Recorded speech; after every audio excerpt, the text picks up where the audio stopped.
Hey, this is Matt once again. What about the end of the video? This is another paid request. It's time for Greg to be. And for those interested in requesting pretty much any type of videos, feel free to send it either directly to my PayPal or join my Patreon. Both links are down below in the info box. And once again, if you hear a cat moaning, and I apologize, there's not much I can do. It's not this cat. This cat's being good. It's another cat that was brought it in because it had no tail and it was hurt and thought that it needed to be fixed, did it, and is still crying, like, cries out at night. So I don't know what else to do. I really don't know what else to do. I thought it just needed fixed. That seems to not work. That's a lot of money down the drain. There was a bunch of wasted money. So money that I didn't want to waste. So anyway, that's off tangent. I apologize. But I'm just saying, if you hear the cat, I apologize. There's not much I can do. So get into the review, Flaming Star from 1960, which is an Elvis Presley movie, directed by Don Siegel, who would go on to direct the 50s Invasion of the Body Snatchers and the first Dirty Harry film. Now, this is a bit more of a serious western for Presley. Before, he had done more fun movies like G.I. Blues, which was a very big hit. And to be honest, at the time, people were wanting to see Elvis not for his acting, but for his music, his songs. And you could tell with the audience, they wanted much more of a fun type of jolly movie. Because Elvis, he did have a lot of charm. He did have charisma. He had the great look, and he was a great, wonderful singer. But Elvis wanted to be more of a serious actor. And in this, he plays a guy named Pacer, who is half Native American, half white. His mom was Native American. His dad was white. One thing leads to another. He's working in this ranch with his family, as well as his half-brother. And other places being raided by Native Americans. And that caused a lot of prejudice being brought about, not from within the family, which was refreshing that the family stuck together, because sometimes it'd be, okay, is it going to be brother against brother? No, it's not. Instead, it's other townsfolk, white people coming in. Oh, you know what? That mom is Native American and you're a half-breed. Blah, blah, blah. And if you wonder what that noise is. She's loud, I know. She's a thing about Elvis Presley as well. Because Elvis Presley was a wonderful talent. It's just sad that he got so dragged down with drugs and painkillers and the like. Because if that wasn't the case, Elvis could be alive still today. For all I know, he could have been still alive performing today. And I'm not the only one. That's why a lot of people, they keep up with these theories that Elvis is still alive and Elvis didn't really die, and even had that movie Bubba Hotep. Whereas that'd be cool if that's what happened to Elvis, that he went off to fight mummies and stuff. But yeah, I love how I put it, the mythos has been created around Elvis, and he's still alive, and he faked his death, and all that stuff. But yeah, going back to the movie, yeah, white settlers, white folks they're mad at the family. The Native Americans come by and goes, which side do you choose? At one point, while the half-brother and the father are away, these two guys come by wanting food. The mother invites them in. They freak her out. And Elvis comes by and beats the crap out of them. And, Elvis Presley could handle the physicality stuff. I like the line where the mom says, well, you landed awfully hard on your knuckles. And how do I go on without spoilers? It becomes a bit more of a darker movie than I thought it would be.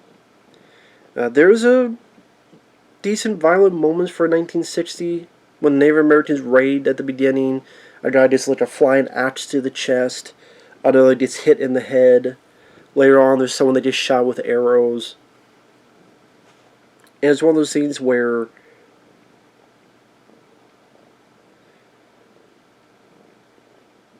obviously, like I said, this is Elvis wanting to prove he could do a much more of a dramatic, serious role. And I thought he was capable. I mean, I'm not going to sit here and say he was, the next Al Pacino, Marlon Brando, Robert De Niro, James Woods, or the like.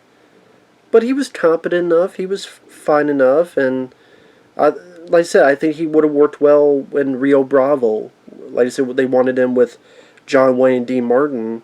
And it was going to be Elvis Presley, but then it didn't become the case for various reasons. I think he could have pulled it off if this was the Elvis Presley that we got.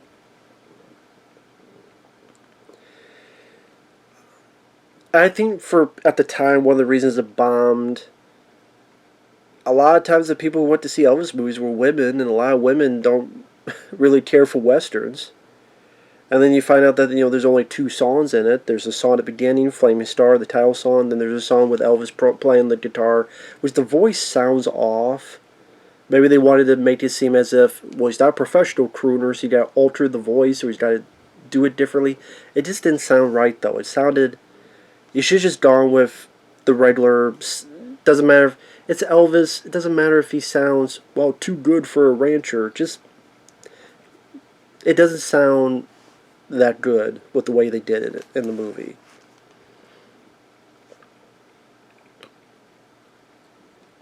And from what I understand, the original idea for the film was going to be Marlon Brando and Frank Sinatra as the 2 brothers, but instead it became Elvis Presley, and I forget who the other guy's name is.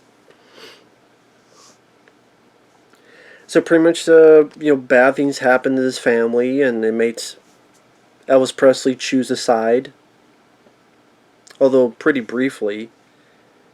And like I said, the movie itself, it was competently shot, has some nice cinematography like a lot of westerns back in the day. Elvis Presley, I don't think he was horrible or terrible. I think he was competent. But this is not a film I would ever rewatch. This is not... Even if I'm not big on westerns, Rio Bravo I liked a lot more. High Plains Drifter, Young Guns, The Man with No Name trilogy, plenty of others that I liked more. This one just really didn't feel that satisfying. And the end of spoilers, Elvis and the mom are coming home. Mom gets wounded while Elvis kills the attacker. And then the whole town, even though they're trying to get a doctor, the whole town shuts them out. And then when they get back, the mom, she saw something in the distance, and she goes out in the wind, and she dies, and the father finds her, and he cries. Then, of course, Elvis is very much pissed, and he's like, all me and Ma got was mean looks, and if it wasn't for that town, wasn't for you guys, she'd be alive. We would have gotten here sooner. Which, I mean, he's got a point. I know the doctor says, but she got internal bleeding, but at the same time, you would have gotten here sooner, you could have maybe done something.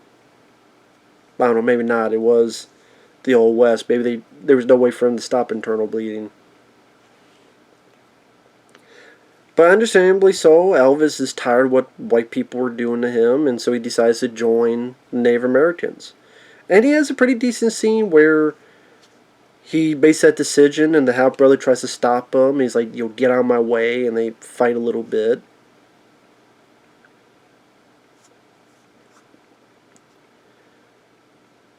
But I don't know, there's something about the film where he joins, but you don't get to see him fighting with the Native Americans that much. Just soon after, in spoilers, the father gets killed, and the half-brother buries him, so then the half-brother's going up against Native Americans.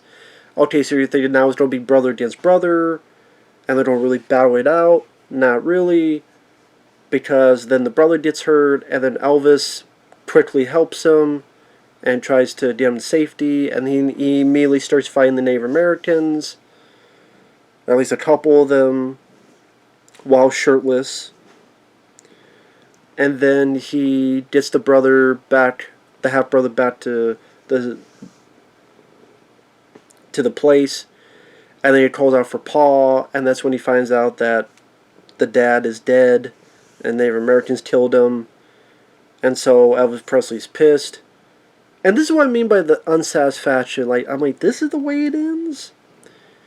He pushes the half-brother on the horse, slaps the horse so the horse goes off into town. Then it cuts to sometime later, the half-brother's healed up a bit, and a guy runs into town, and there's Elvis Presley, all his clothes torn up. I guess he had gone and out. Did he defeat the whole Native American tribe? Did he defeat some of them? Did he just says that, does that mean all the problems are fixed? No. Does it mean there's probably going to be other issues and problems and fights? Yeah. He's like, don't worry about me, the battle's off screen. He's dying. He just wanted to make sure his brother was okay. He rides off into the hills to die in the hills because he's bleeding to death. And then the movie's over.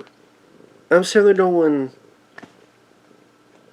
really? This is what it is? It just, I don't really see any amount of... I guess it works on a dramatic portion, which is what Elvis Presley wanted. But at the same time, I'm sitting there going, so we don't even get the battle. We don't even get the... I guess when I think of an Elvis Presley Western, I didn't think it would be this depressing of a movie. But it is a pretty depressing film. Just no one wins, really. I mean, the half-brother lost all of his family. Elvis Presley dies. I think it's one of two movies Elvis dies. I think maybe in one of his first films he did, and then in this one. He said he was going to get back on a lot of the settlers to help get his mom bleed to death, but that never happened. So a lot of those prejudiced assholes, they're still there, fine and dandy in town. So they get away with it. The Native Americans, other than the little brief fights we saw before when he was shirtless, you don't even get what happened in the battle. Did he fight 2 of them? 12 of them? We don't know. Is Native Americans just going to keep raiding the towns? I know Elvis says a line about hope there's a day where, this prejudice thing ain't a thing, and then rise up. I'm sitting there going, this just sucks. I guess just not my cup of tea. I'll put it that way. Just not my cup of tea. Maybe I shouldn't say it sucks. Just not my cup of tea. Not a lot of satisfaction in it.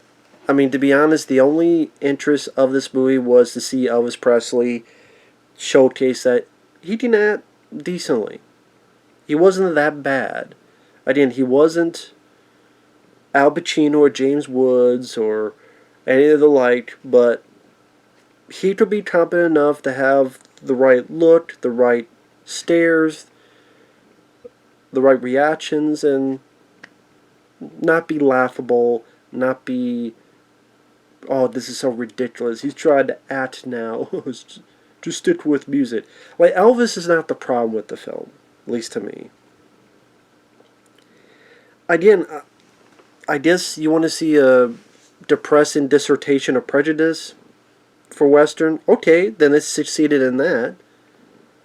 If that's what you want, then here's the movie for you. But again, I guess I can't really blame the movie. It's just for me, I'm watching, going,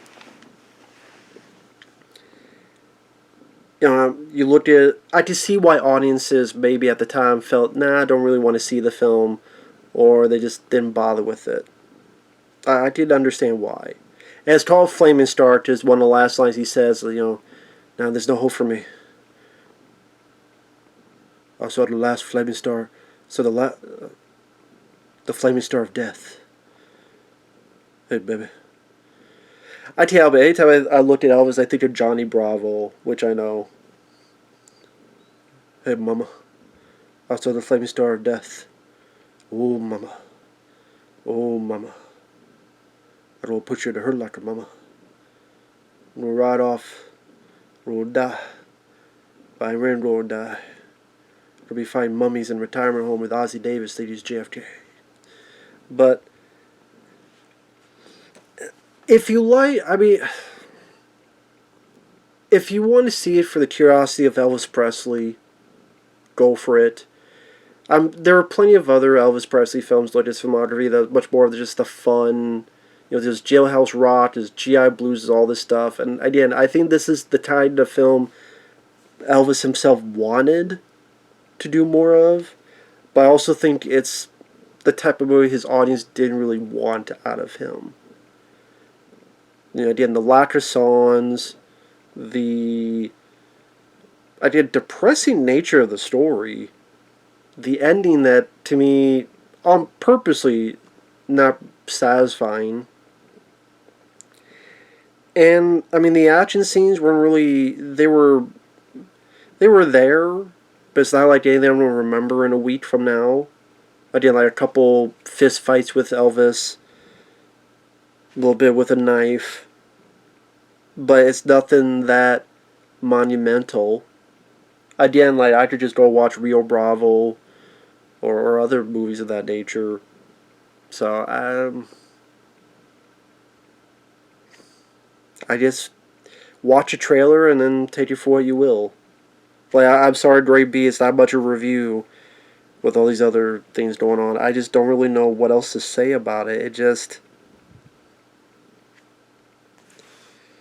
maybe with Marlon Brando and Frank Sinatra, that audience would have been more willing for that type of ending, that type of story. But I think especially at the time for Elvis Presley, that's not what Elvis Presley fans wanted to see. They didn't want to see their hero die. They didn't want to see this type of bit. And I can kind of understand because I'm like, okay, really, this is the first time I'm seeing an Elvis Presley movie, and even I didn't want to see it. And again, it's not like it's badly acted or is incompetently shot. It's just, I think it has some good motives. It does. It just, when I got to the finale, I went, well, that's it, and damn, okay, I guess that's it, and, what else can you say? So with that said, thanks for watching. Take care. We'll see you guys later. Bye-bye.